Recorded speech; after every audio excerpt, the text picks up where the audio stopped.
All right, everyone, welcome to Étale Cohomology on November 17th, 2020. Hope you all had a good weekend. Does anyone have any questions about what we've been discussing so far? All right, so we're about to start talking about the Riemann hypothesis.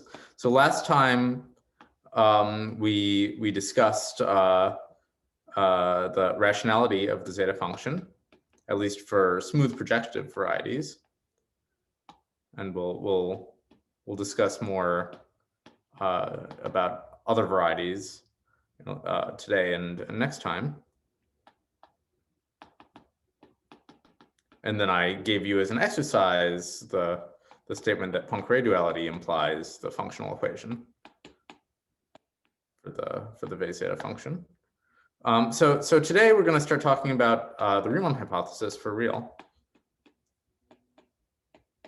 So let me remind you what that said. So before we get into it, I briefly discussed what I mean by Frobenius last time, but I want to just do a little digression on Frobenii in general, because there's like 4 Frobenii that show up when you do Étale cohomology, and they do different things to cohomology. So I want to discuss them, then tell you which one we actually care about today, and then I'll state the Riemann hypothesis and start doing reductions. Okay, so this is a digression on Frobenii.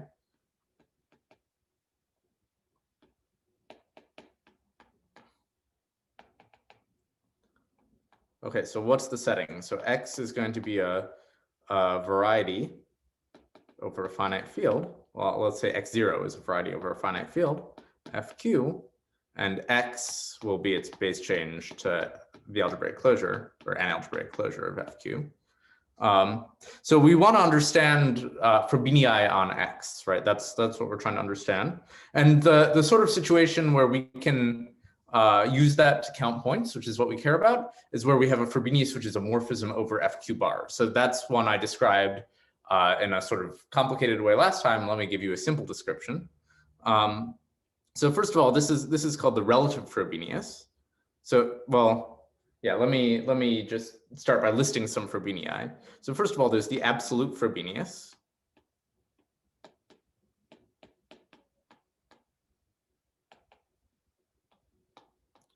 So this is a map from X to X.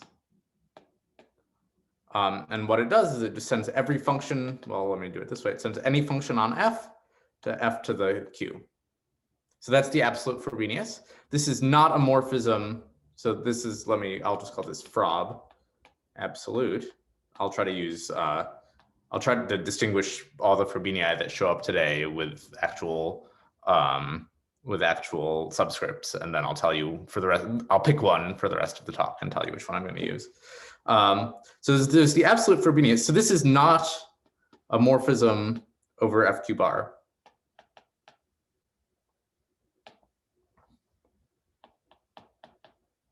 So can anyone tell me why that is?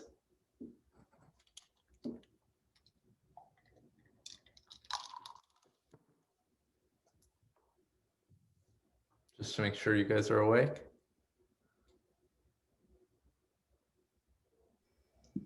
You just can't make the community diagram over FQ bar. Yeah, exactly right. And why is that? Well, it's because like among the functions on X are the constant functions, and we're raising them to the qth power, right? Which, well, on FQ, that's the identity, but on FQ bar, it's not. So this is a morphism over FQ, but not over FQ bar. Okay, so here's a question. So nonetheless, this still does something to Étale cohomology.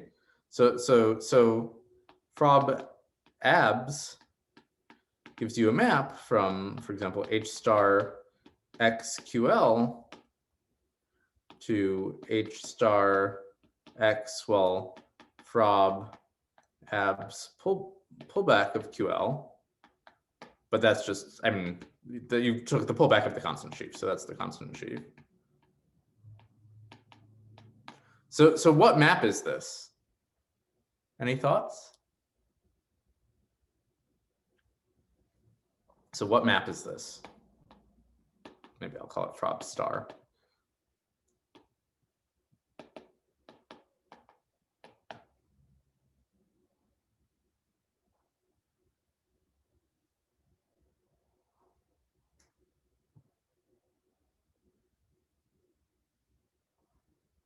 Anyone? Okay, so the claim, and this is going to seem weird, is that Frob star abs is just the identity map. So why is that? So proof. So here's the subclaim. It's that the map. So Frob is a map from X to X, right? So Frob abs is a map from X to X. So it induces a map from the Étale site of X to the Étale site of X. And the claim is that this functor, so this is a map of sites, so it's a functor going the other way. And the claim is that this is naturally isomorphic to the identity. Okay. And if we prove that, then we win, because the identity evidently induces the identity on cohomology by functor. That's part of what being a functor is. Okay, so can anyone help me prove this? What do we have to show?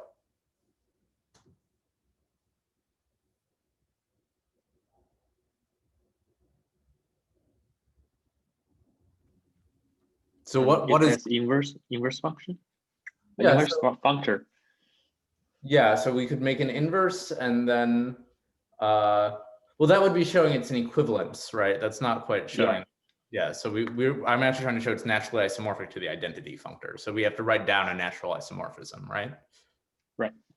So what does it mean to write down a natural isomorphism between Frob abs and the identity functor? So like, what is the functor from X Étale to X Étale induced by this map Frob abs? So we have this map, which is the absolute Frobenius from X to X. And suppose we have some Étale morphism. So this is an object of the Étale site, U to X.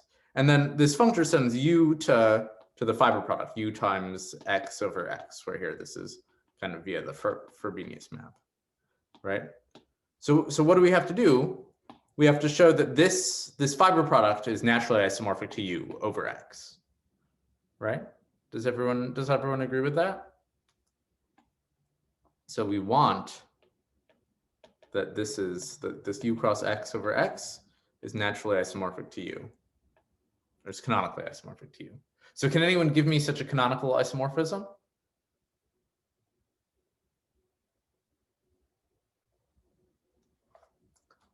So in other words, we want a map U. We want a map like this, right? That's canonical. And we want it to be over X, which means that this has to be the same map. Let's call this map pi. So this has to be pi. That's what it means for this to be over X. And so how do you make a map to a fiber product? You want to give a map to U? Yeah. So can anyone give me a map to U that makes the diagram commute?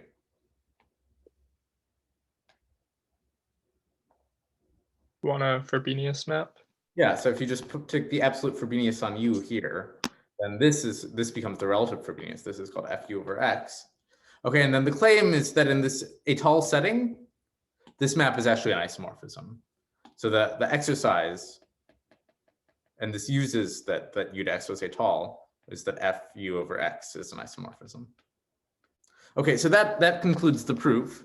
So this relative Frobenius gives you a natural isomorphism between absolute Frobenius and the identity. So that's the claim. And then once we show that this map of sites is naturally isomorphic to the identity, the map it induces on cohomology is also the identity. Okay, so this map, absolute Frobenius, is probably not what we're interested in from the purposes of the Weil conjectures, right? Because it does nothing to cohomology. So considering its eigenvalues or its trace is not very interesting. Right.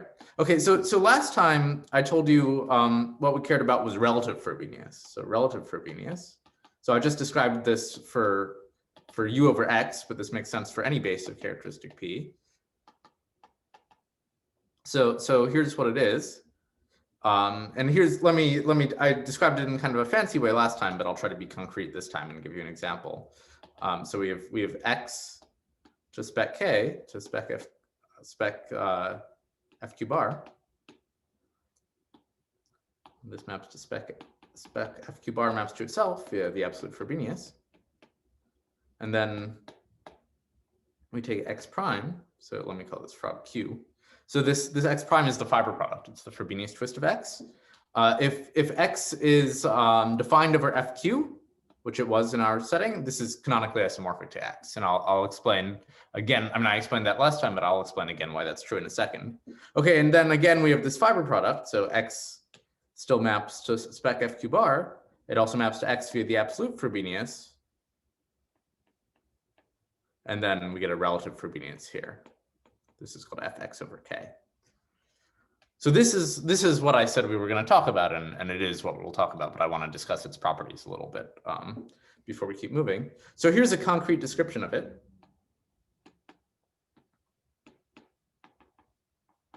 And you should unwind that this gives you the same thing. So we have x0, which was over fq.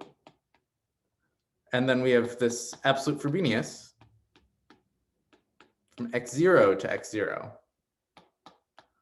So Frob Q. So this just takes every function to the qth power. So this is a morphism over fq, right? Because when you take an element of fq to the qth power, you just get the same element back. Okay, and this relative Frobenius, so fx over k is just this absolute Frobenius on x0. Let me maybe notate it x0 here, base change to k bar. So if we had to fq bar. So we had a morphism over fq. When we base change it to fq bar, we get a morphism over fq bar. So at least that's compatible with the fact that this triangle commutes. But you should check that this is the same map. So let me just give you some example.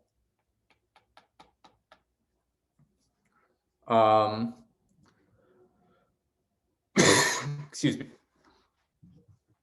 So some examples, if you take x to be affine space over fq bar, well then absolute Frobenius is just what it is. You take everything to the pth power.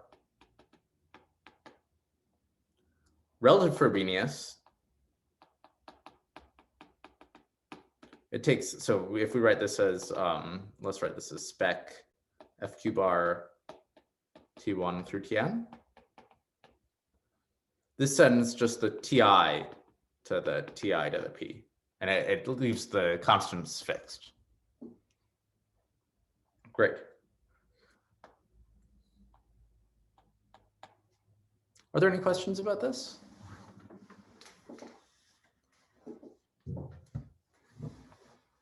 Okay, so there's two more Frobenii.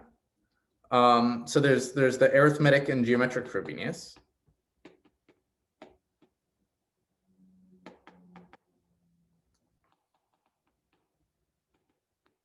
So we'll see in a second that this relative Frobenius is very non-trivial on Étale cohomology. So there's two more Frobenii. So what are those? Well, you can also, instead of acting on the TIs, you can just act on the coefficients. So in other words, you can take Frobenius from fq bar to fq bar, and then take, so this is an invertible map, right?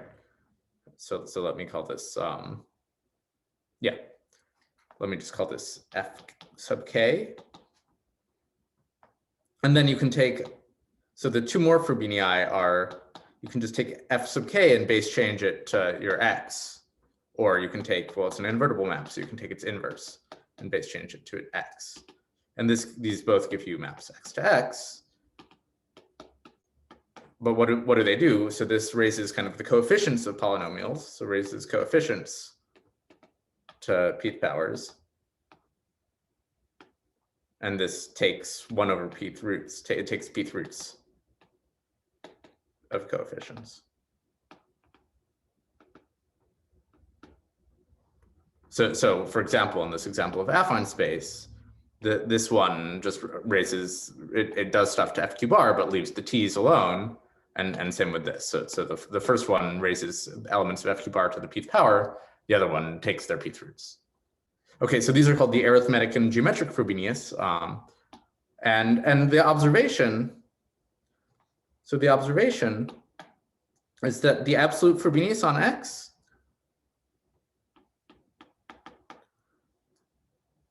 is just the composition of, so what is it? It's just the composition of this sort of arithmetic Frobenius. So that's here I'm denoting this map by Fk times the identity on X. Really, when you base change to X, what I mean is you're taking the fiber product with the identity on X. So it's the composition of this and the relative Frobenius, which after all, I mean, when I gave you this explicit description of it, what did I say you did? I said you take the Frobenius on X naught and then just base change to FQ bar. So why is this the absolute Frobenius? Well, you're taking p powers of the coefficients here, and then you're taking p powers of the variables here, right? So what this tells you is that it tells you that this, this absolute Frobenius is the identity on Étale cohomology. So it tells you that the relative Frobenius and this arithmetic Frobenius act as inverses to each other.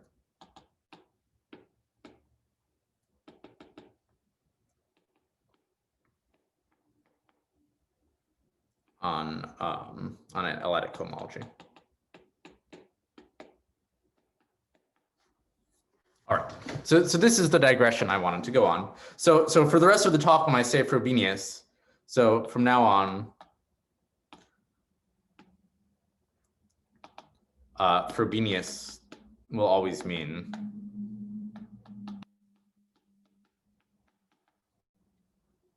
the relative Frobenius, unless I say otherwise. Okay, but the point of this digression, among other things, was to hopefully you now feel a little bit more friendly with this relative Frobenius, which is really quite concrete. All it means is you take variables to the pth power and leave coefficients the same. But this digression at the end, this observation tells us that knowing what this does on Étale cohomology tells you what all the other ones do, right? So absolute Frobenius does nothing. This thing we're interested in is inverse to the arithmetic Frobenius. And well, what does that mean? It means it does the same thing as the so-called geometric Frobenius, which extracts pth roots. All right. Are there any questions about this digression on Frobenii?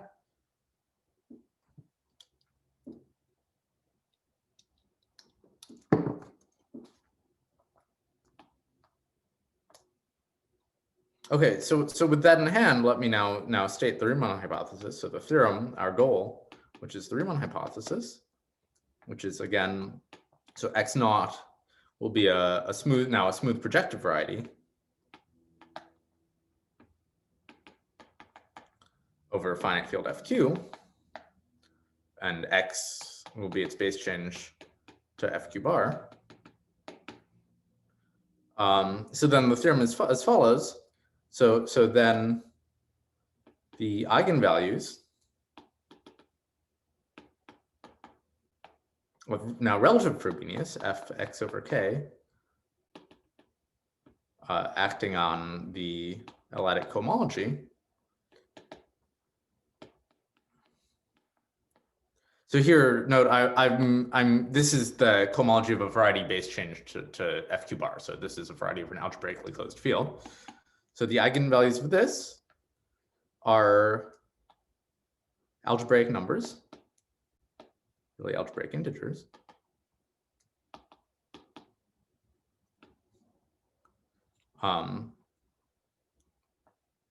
And for any embedding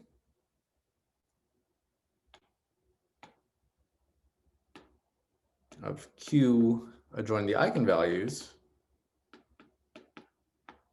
into C. So let me give the eigenvalues names. Let me call them alpha I. The absolute value of the alpha I is Q to the I over 2. All right.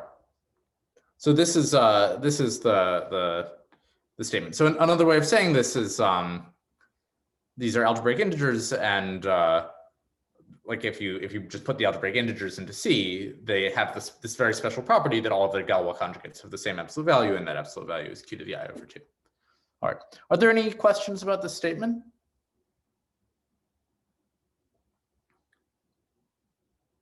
So this is going to imply this sort of zeta function version of the Riemann hypothesis we discussed at the very beginning of the course using the Lefschetz trace formula. Okay, so let me make a couple remarks. So first of all, one of the reasons I went on this big digression on Frobenii is that the statement is false if you replace, or it at least has to be modified if you replace this with one of the other Frobenii. So for example, if you replace this with the arithmetic Frobenius, which this is an inverse to, well, you won't get algebraic integers anymore. You'll get like 1 over algebraic integers, right? And then also this q to the I over 2 will become a q to the negative I over 2. Which two i's? They're the same. They're the same. Oh, this is alpha j. I see. Thank you, Qingyuan. Does that help? Are those the two i's you mean? So these two i's are the same. Yeah, great. Okay, so yeah. So this is the statement we're going to try to prove. Okay, so maybe just let me remark. So we already know this in a lot of cases. So, example. So in the case of curves, hopefully you've seen this. This is in Hartshorne chapter 4.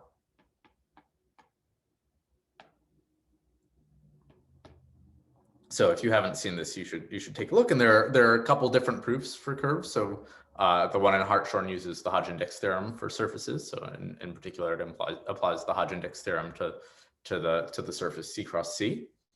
So another example, and this one is a little easier. So is if HI X QLI, sorry, H2ix QLI is spanned by cycle classes.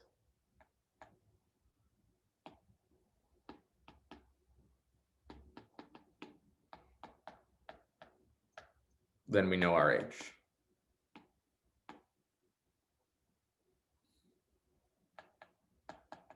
For H2I of X QL. Can anyone explain to me why this is?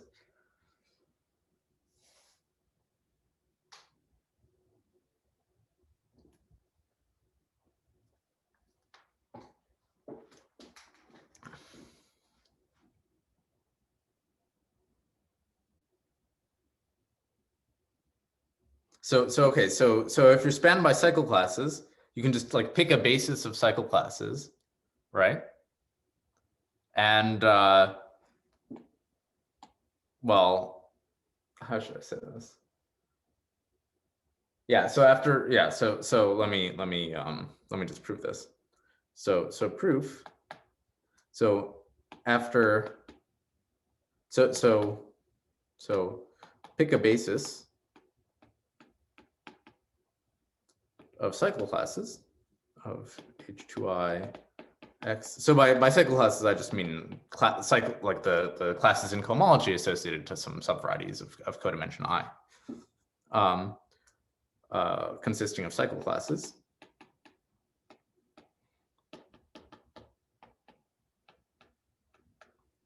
Okay, so without loss of generality, so just by extending the base field, you can assume that all the cycles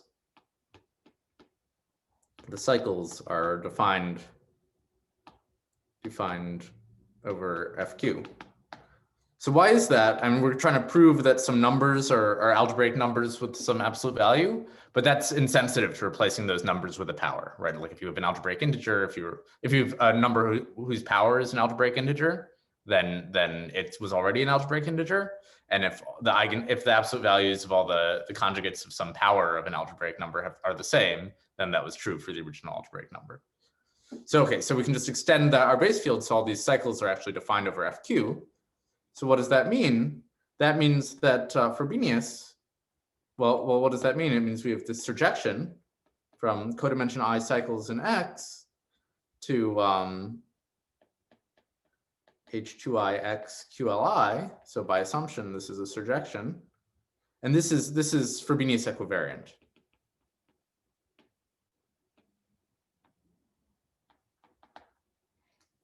So if our cycles here are defined, so we've picked some subspace. Sorry, when I say surjective, I mean this is when we base change QL. So we picked some subspace here so that this is surjective. This is a subspace spanned by classes that are defined over FQ.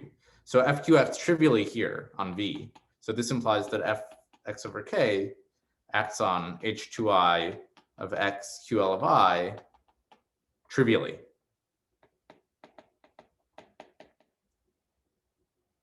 But what is H2I of XQL? That's the one we're interested in. That's just H2I of XQL of I twisted by minus I, which implies that Fx over K acts on H2I of XQL via the cyclotomic character to the minus ith power. Okay, and now you have to check, well, how does relative Frobenius act on this thing? Well, it acts the way it's supposed to. It acts with eigenvalues of just, all the eigenvalues are now just q to the I, which have absolute value q to the 2i over 2. So this implies the eigenvalues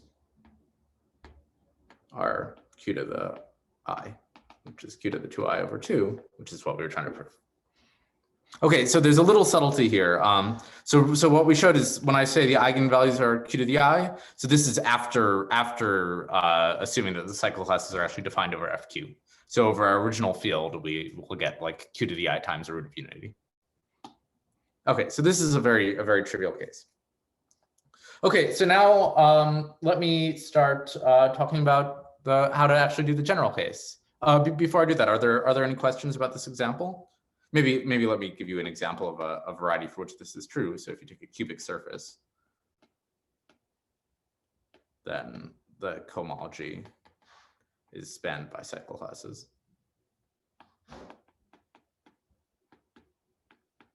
So for example, this proves the Riemann hypothesis for cubic surfaces, or the same for projective space, or any other situation you can think of where the cohomology is spanned by cycle classes.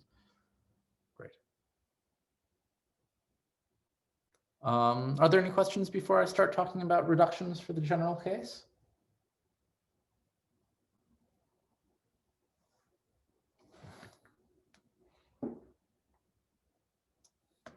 All right, so let me start talking about some reductions.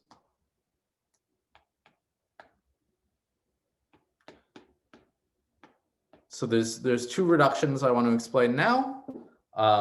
And then I'm going to explain start explaining at least a generalization of the Lefschetz fixed point formula that we're going to need. And then I'll start kind of introducing the main technique, which will be some kind of analysis of families with big monodromy. So this is, by the way, I've decided we're going to follow more or less Deline's original proof, at least for now. Okay, so the first reduction is we can replace.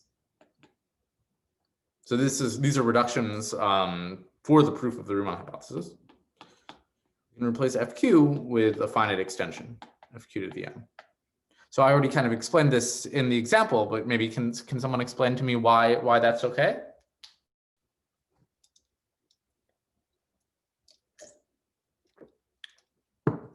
So why are we allowed to take a finite extension of our base field?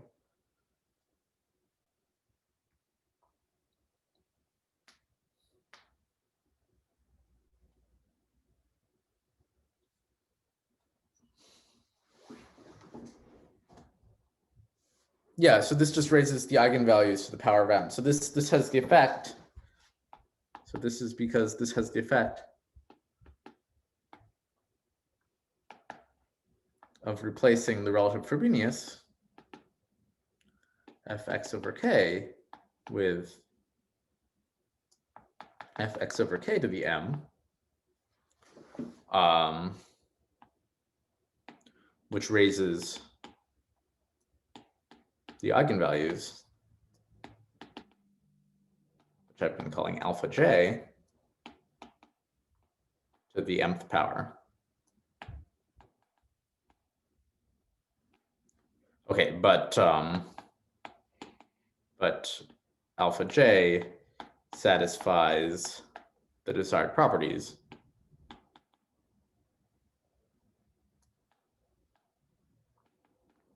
If and only if alpha j to the m does. Okay, but replacing q with q to the m.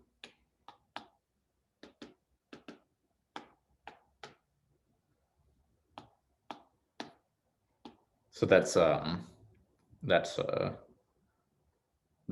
little exercise. I mean, it's almost it's very easy. Okay, so maybe let me, before moving on, I actually do want to make a remark about this kind of property in the Riemann hypothesis. Like, this is really special, like the fact that that for any embedding of the field generated by your eigenvalues in C, the absolute values are the same. So maybe, can anyone give me an example of an algebraic number which does not have this property?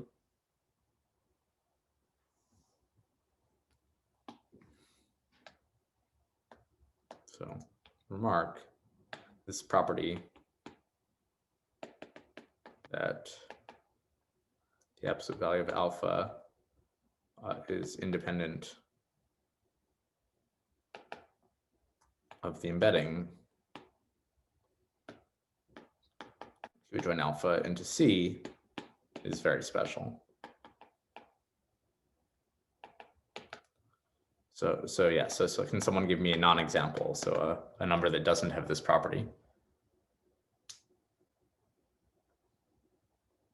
Wouldn't most algebraic numbers not satisfy this? Yeah, so give me an example of one. But not radicals, unfortunately. Yeah, so radicals so actual like square roots have this property, but it's easy to make examples involving like square roots that don't have this property. Something like the sum of two radicals or something. Great, so let's take like 1 plus a square root of 2. Right, and then any embedding, if you take the field generated by this number over Q, any embedding of that into C, well, there's two embeddings into C, right? One sends 1 plus root 2 to like the positive 1 plus root 2, and the other one sends it to 1 minus root 2, right? Those are the two Galois conjugates. And these don't have the same absolute value. One of these has absolute value like 2.4 something, and the other one has absolute value negative 0.4 something, right? Or sorry, it has absolute value 0.4 something. Right? So those two absolute values are not the same. Yeah. I mean, on the other hand, right, so if I'd taken a square root of a negative number here, then the two conjugates would have the same absolute value. So it's a kind of a subtle arithmetic property. And Arvin says, more generally, any algebraic number with only real conjugates. So not quite any one, right? So root 2, for example, is an example of one of these numbers. Right, so it's some, yeah, I guess square roots of real numbers. Yeah, that's right. Or yeah, that's right. Or yeah, that's right. I think yeah. So these numbers, so let me make a definition here. So so if absolute value of alpha is independent of the embedding as above, and let's say absolute value of alpha equals some q, we say that,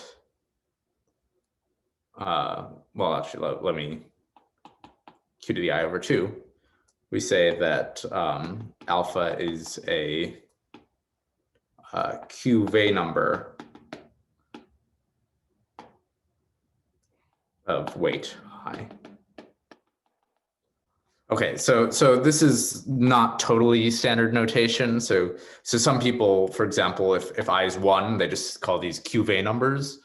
But I find that a little confusing. But in any case, the notation is just motivated by the Weil conjectures. So it's called a Weil number because these are the Weil conjectures, and then this weight is supposed to correspond to cohomological degree, at least for smooth projective varieties. But there's some more general notion of weight that hopefully we'll discuss at the end of the course if we have time. Are there, so this is a special property of an algebraic number being a cube-A number. And these numbers are like actually, in my opinion, pretty interesting. Like just from the point of view of algebraic number theory, like not even like from the point of view of the conjectures. All right, so our goal is to show that, so explicitly, our goal now is to show that the eigenvalues of relative Frobenius acting on the ith Étalic cohomology of a variety over a finite field with Q elements are QV numbers of weight I. So that's our restatement of the Riemann hypothesis. And I wanted to make this definition just so that I can use the phrase QV number of weight I. Okay. So we've made one reduction. We've said we can replace our finite field with an extension. We've given a kind of rephrasing of the statement in terms of this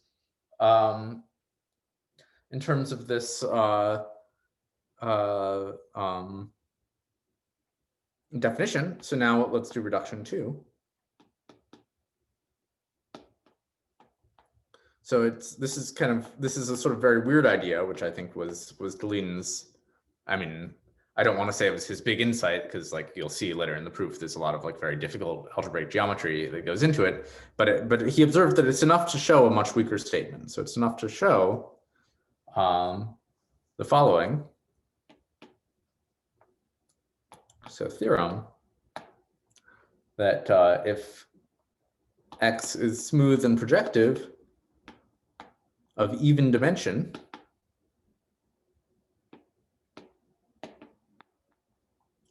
and let's say even dimension 2D, and alpha is an eigenvalue of Frobenius on HD, so the middle cohomology of X with coefficients in QL,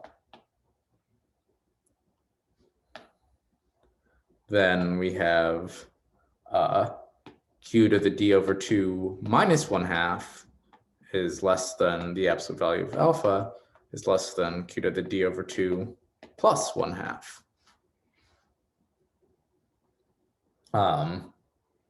For all embeddings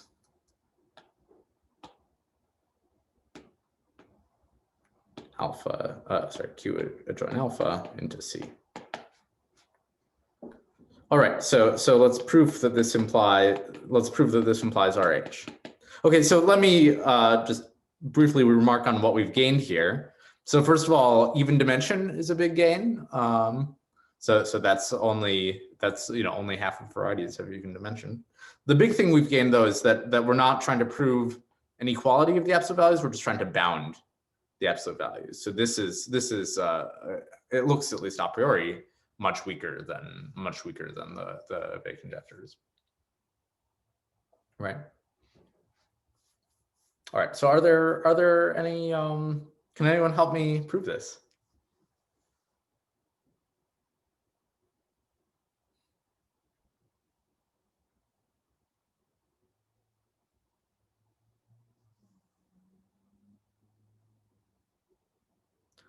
So the idea is to take products.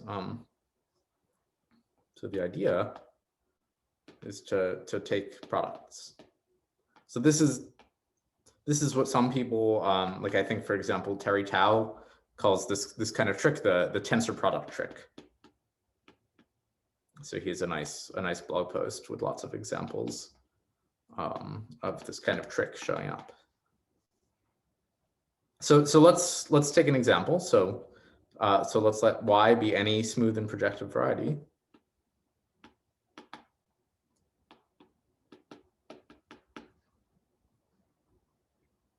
And let's take, let's say of dimension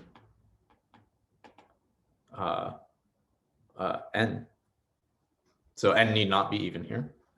And let's take y to the 2m. So this variety has dimension equal to 2 times n times m, right? Do you guys agree with this?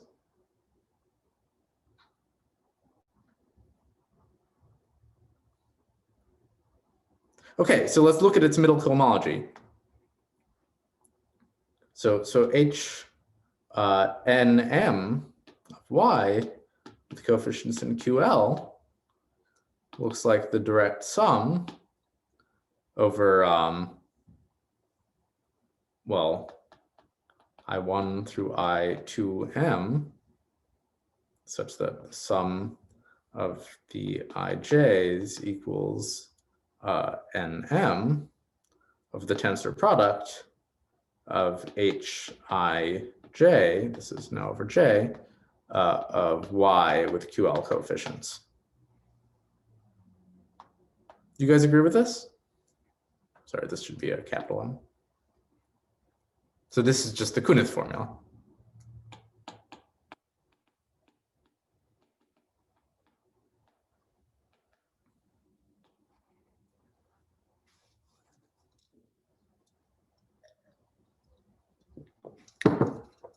So before we prove the general case, let's just look at a special case. So a special case is that all the ij's equal to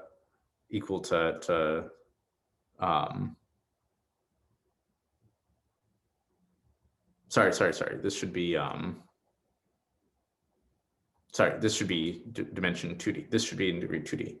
Sorry, I meant the middle cohomology here. Yeah, so here, if we have a variety of dimension 2D, then its cohomology goes up to degree 4D. So we're trying to prove something about the middle cohomology of 2D dimensional varieties. That's in dimension 2D. So here we should be looking at 2nm. Sorry about that. So this is the middle cohomology of a variety of dimension 2nm is in degree 2nm, right? And so this sum should be 2nm. Very sorry about that typo. All right, so let's take the special case where all the ij is equal to n, right? So then this is, so what this tells us is that this tensor power hn of y with coefficients in QL to the tensor power 2m lives inside of h2nm of y to the 2m QL. Do you guys agree with this? Does anyone disagree? Maybe it's a better question.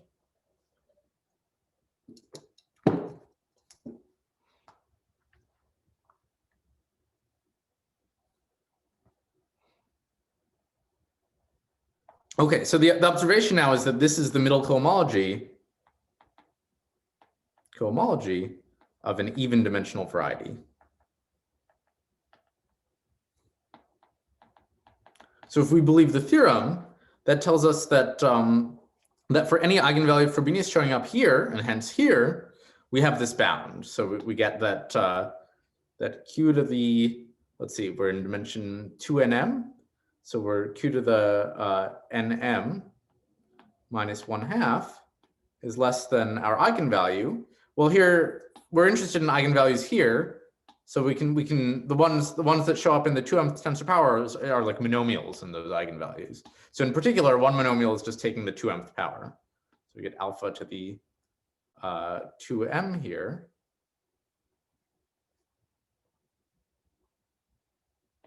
And this is less than q to the nm plus 1/2. Right? Okay, and so now taking mth roots, now we get, taking nth roots, or 2mth roots, sorry, we get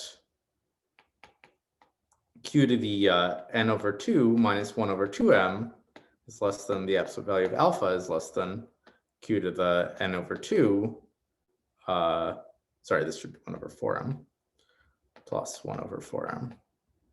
Do you guys agree with this?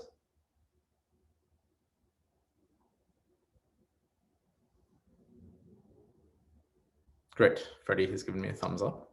Okay, and now taking the limit as m goes to infinity gives that the absolute value of alpha is q to the n over 2. This is what we're trying to prove. Okay, so that was some special case. So we now proved this for middle cohomology of all varieties. So can anyone tell me how to prove it for all cohomology of all varieties?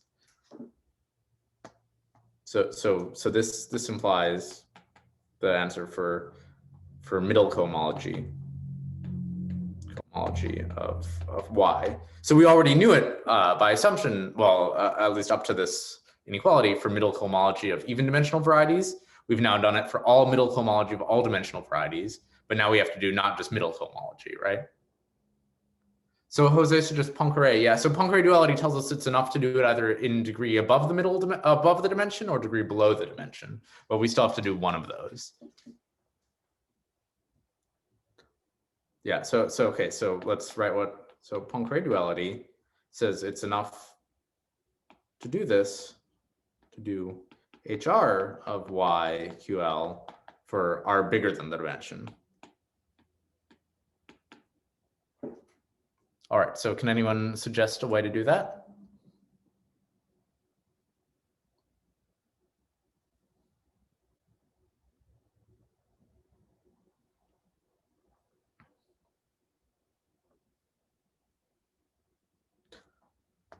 Yeah, so yeah, there's a couple different ways to do this. So one way actually would be to do what I think Jose is suggesting, is to cut by a hyperplane and then do some induction on the dimension. So that would work, but it would require some kind of Lefschetz. So this is more or less what we sketched at the end of last time, with where I indicated that we could at least prove that the middle cohomology of hypersurfaces had kind of algebraic eigenvalues showing up, algebraic numbers as eigenvalues showing up. But we actually didn't prove this Lefschetz theorem. So let me give you a softer argument. So the idea is it's to note that HR y QL to some tensor power, tensor H0 y QL to some other tensor power lives inside of H AR plus B of y to the A plus B. Yeah, QL. Okay, and then choosing, now the idea is that choosing A, B appropriately, we can arrange. So here we use that R is big. We can arrange that this is middle cohomology.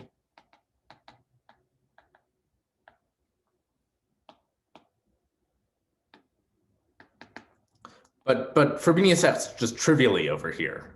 So the only interesting eigenvalues that show up are in here, and then we can repeat the same argument. So we can repeat the same argument and take the limit as a goes to infinity. Okay, so this is to work out the details, you should try as an exercise. This is actually not the approach that Milne takes, but I mean it's a little bit softer, so I figured I would do it this way. All right, are there any questions?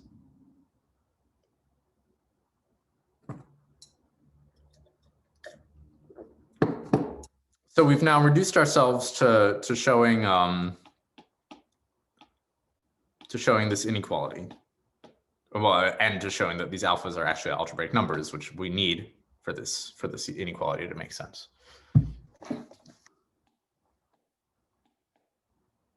In fact, yeah, the way I wrote it does make sense without algebraic numbers. But yeah. All right. So in order to proceed, so this is proving this is still highly non-trivial. Like we've made some progress, but this doesn't really help us that much. So in order to proceed, we'll need to reduce to some situations where we're not working with proper varieties. We're not working with smooth varieties. So we need a generalization of Lefschetz, the Lefschetz fixed point formula.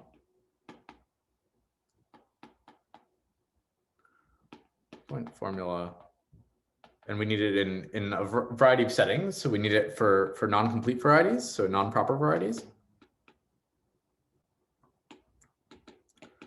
So in a little bit, I mean, the reduction will involve taking a family of varieties over a curve, and then analyzing the cohomology of the push forward local system you get on the curve.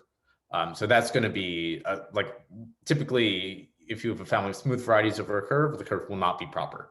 So that will be a non-proper situation. We're going to have to analyze situations with non-constant sheaves.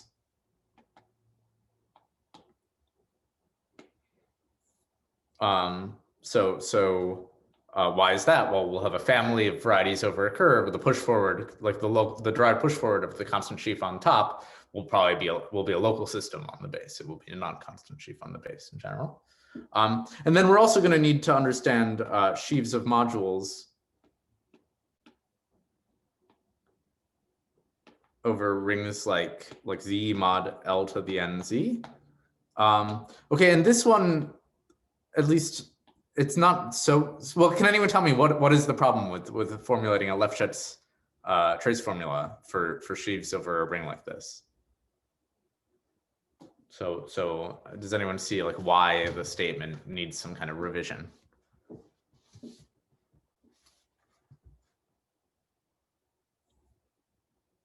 So before we proved something for coefficients in QL.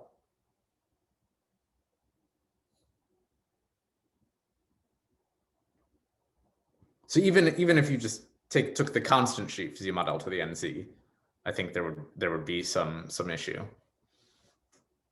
Right. The issue is that if you have a module over this ring, so the cohomology of a module over this ring need not be free, right? So you need some way of like taking the trace of an endomorphism of a module over this ring, which isn't necessarily a free module, and it's not so clear how to do that. Like, what if your module was just like, you know, FL, right? Like, how would you get a trace that lives in this ring?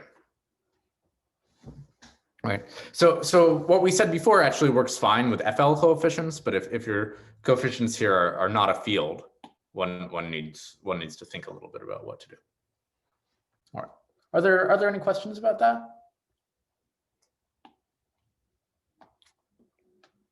Okay, so I just want to start with the discussion of non-proper varieties.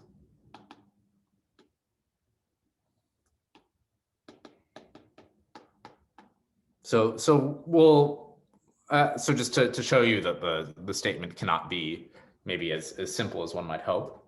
So let's suppose U is a smooth variety, and here X is a compactification, and Z is X minus U is the complement. And let me give these inclusions names. So this is the open embedding, I is the closed complement, and this is let's say a smooth proper variety, just for simplicity.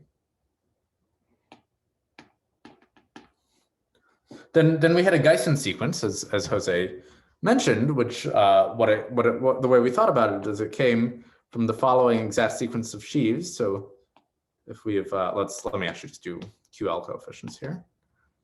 So this mapped to QL on X. Maybe I'll notate where things are, and then the co-kernel was I lower star of QL on Z. And this gave us a long Z sequence in cohomology, right? So this gave us a sequence which looked like 0 to H0 with compact support of U with coefficients in QL, goes to H0 of X with coefficients in QL, and you could think of this as compactly supported cohomology or not. This goes to, because X is proper, this goes to Z with coefficients in QL, and then continues on to H1, compactly supported of U with coefficients in QL, H1 of X with coefficients in QL, and so on and so forth, right? So what this tells us is that, so suppose we have a Frobenius action on, or not a Frobenius action, sorry, an endomorphism of X such that phi sends U to U and Z to Z. Right? So then we get a phi action on this whole picture. And what we get is that just because if you have an endomorphism of a long exact sequence, this is always the case, we get -1 of the trace of phi star, -1 to the r of the trace of phi star on HR of XQL equals sum of -1 to the r of the trace of phi star on HR compactly supported of UQL plus sum of -1 to the r of the trace of phi star on HR of ZQL, right? So now if Z is smooth and proper, we get that so we can apply the Lefschetz fixed-point formula that we've already proven to X and Z, right? So what do we get? We get the sum of -1 to the r of the trace of phi star on HRC UQL is equal to the number of fixed points of phi on X minus the number of fixed points of phi on Z, sorry, where these numbers are counted with multiplicity.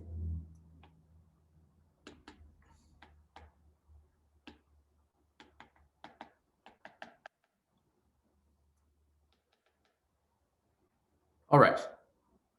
So here's my question for you. So does this equal the number of fixed points of phi on U counted with multiplicity?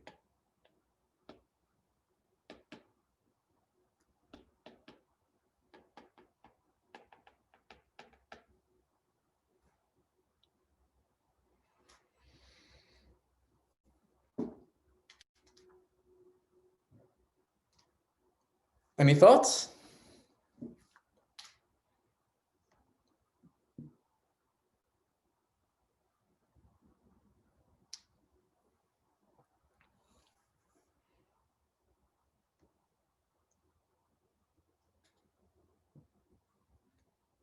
So if it did, then we would have a very soft form of the Lefschetz fixed point formula on U, right?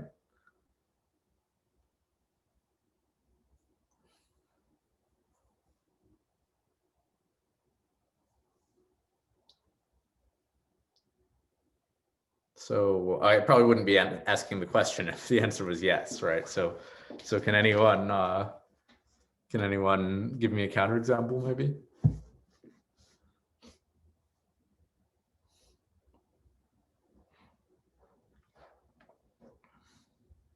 So okay, so the answer is not in general. So let me give you an example, and I think this is a really fun example. So let's set X to be P1, U just to be the standard A1 inside of P1, and Z to be infinity. And I'll take phi to be the map that sends x0, x1 to x0 plus x1, x1. Okay, so this is kind of translation on A1, right? So what's the number of fixed points of phi on U?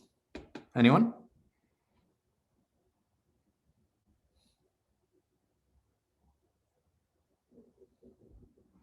So this is it's just the map Z goes to Z plus 1 on P1.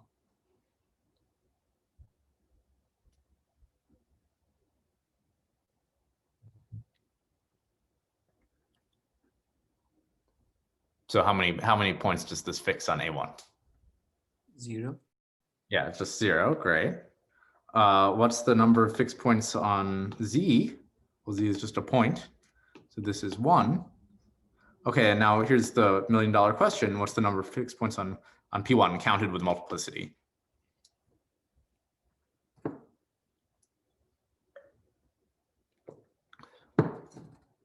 So Jose, sorry, you typed 1. I didn't see if that was with respect to Z or P1.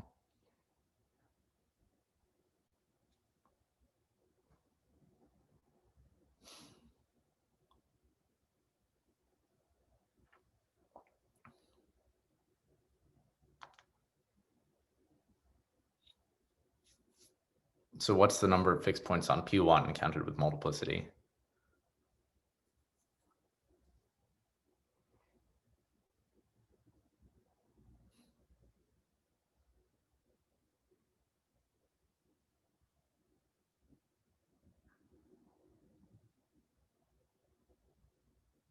Oh, is it given by quadric? No, it's, oh, I guess you get an equation, right? So like x1, Yeah, so what equation?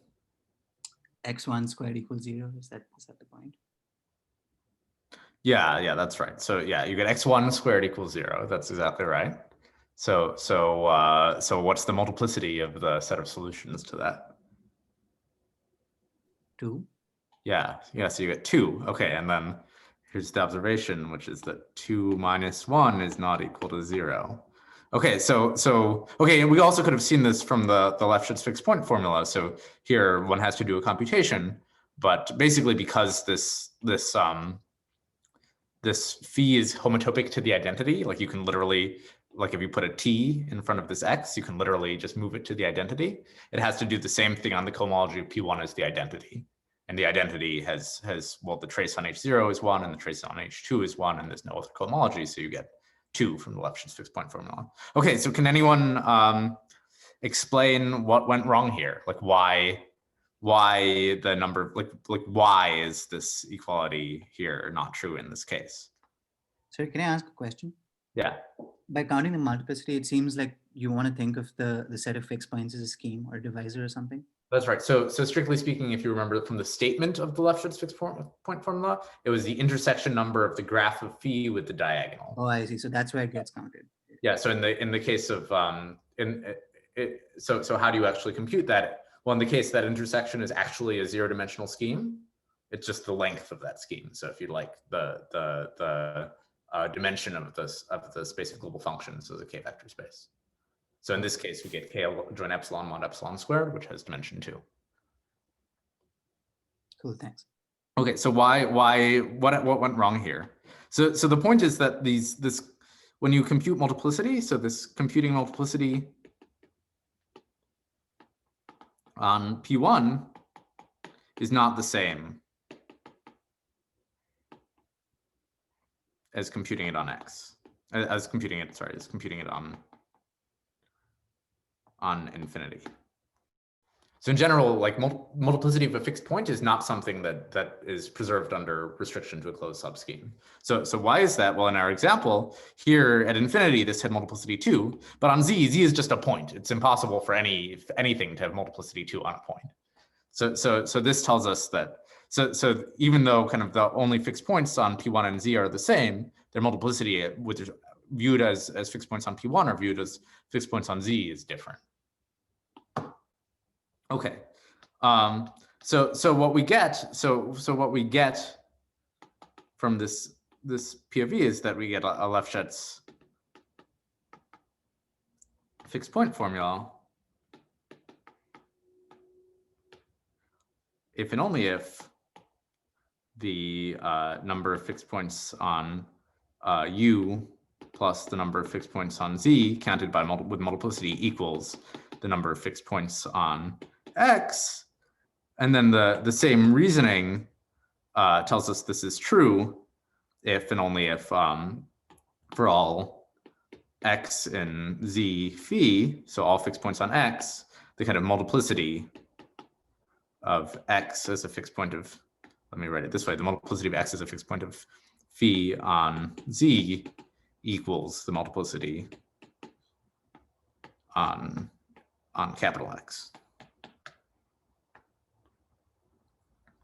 Great. Okay, so an example where this happens is if phi is Frobenius. This is always okay because all fixed points have multiplicity 1.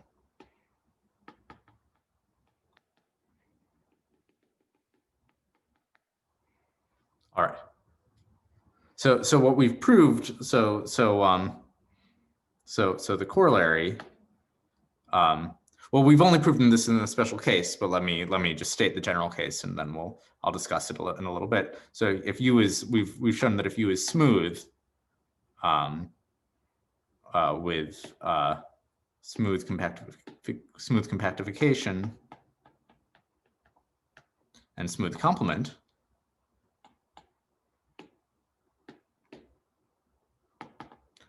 then the number of rational points of U over fq to the n is the sum, -1 to the r, of the trace of relative Frobenius on to the n, or sorry, to the m, on the compactly supported cohomology of U with coefficients in QL. Okay, so these restrictions on smooth on U being smooth and having compactification with smooth complement are like basically never satisfied. Like they're satisfied for open curves, for example, but not in general. But it's not so hard to get from this to the general case. So in fact, the real corollary is that for U arbitrary, so U a variety over FQ. So let's say U0, a variety over FQ, then the number of rational points of U0 FQ to the m equals the sum of -1 to the r of the trace of fx over k to the m. Sorry, this should be U. Both statements, it should be U on the compactly supported cohomology.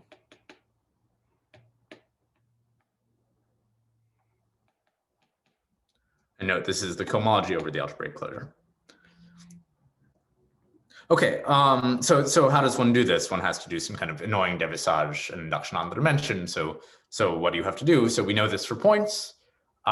This corollary implies it for U a curve. Okay, so now how do you do it for a surface? Well, you take, okay, let's assume resolution of singularities. That's a little, we're not allowed to assume that, but let's assume that. So if you assume resolution of singularities, you can find, if U is a surface, you can find a smooth compactification where the complement is singular. But whatever it is, it's built out of curves, and then you can apply induction on the dimension and you win. Okay, so because we don't have resolution of singularities, this approach doesn't quite work, but an analogous argument works, or a slightly more complicated argument works. All right, are there any questions about that?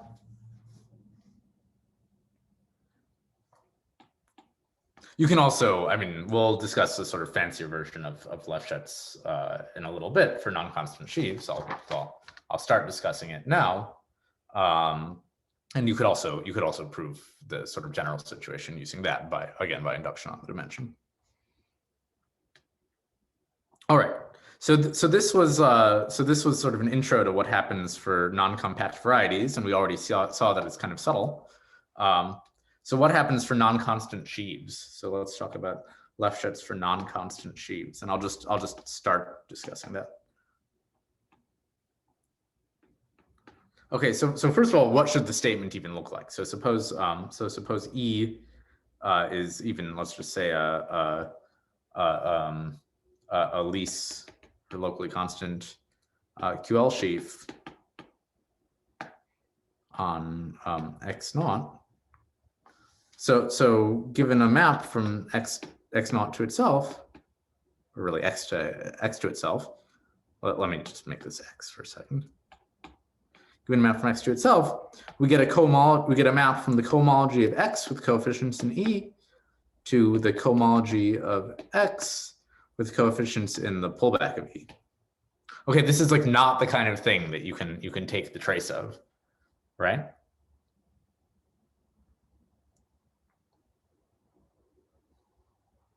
So, okay, so what do we need? So in order to take traces,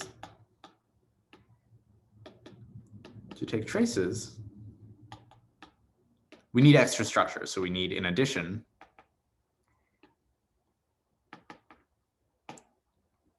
a map phi sub E from phi star of E to E.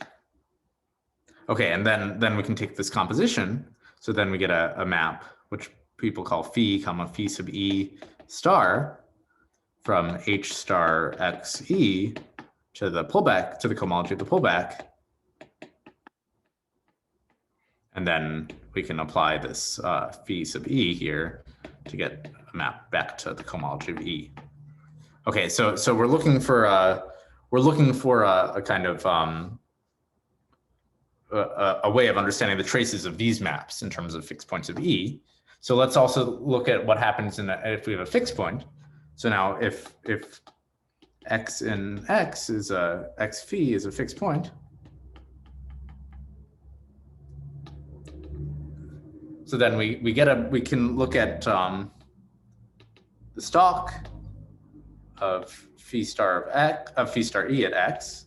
So in general, the stalk of the pullback is the stalk of E at the image of phi, and well, x is a fixed point, so this is just ex again. Okay, and then this maps. Sorry about that. This maps via phi E to E sub x. Okay, so we get a map like this. Okay, and then the question we can ask. So let's call this map phi sub x. So the question, and this is the sort of thing we would like to understand, is does the sum over x in the fixed points of phi of the traces of these phi x's, which are endomorphisms of the fibers of E, equal to the sum of -1 to the r over r of the trace of these phi E stars acting on, well, it'll actually be on compactly supported cohomology of x with coefficients in E. So this is the kind of thing we're looking for. So this is at least hopefully plausible. So we're gonna, so maybe let me give you an example. And then we'll call it a day and pick up next time discussing the case where phi is Frobenius. So the main example, and this is what always motivates these sorts of questions, is if x is a finite set.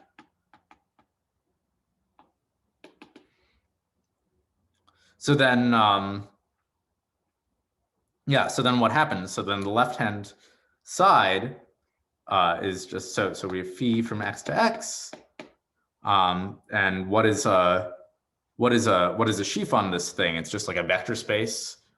So we have sort of a vector space Ex, which is a QL vector space for each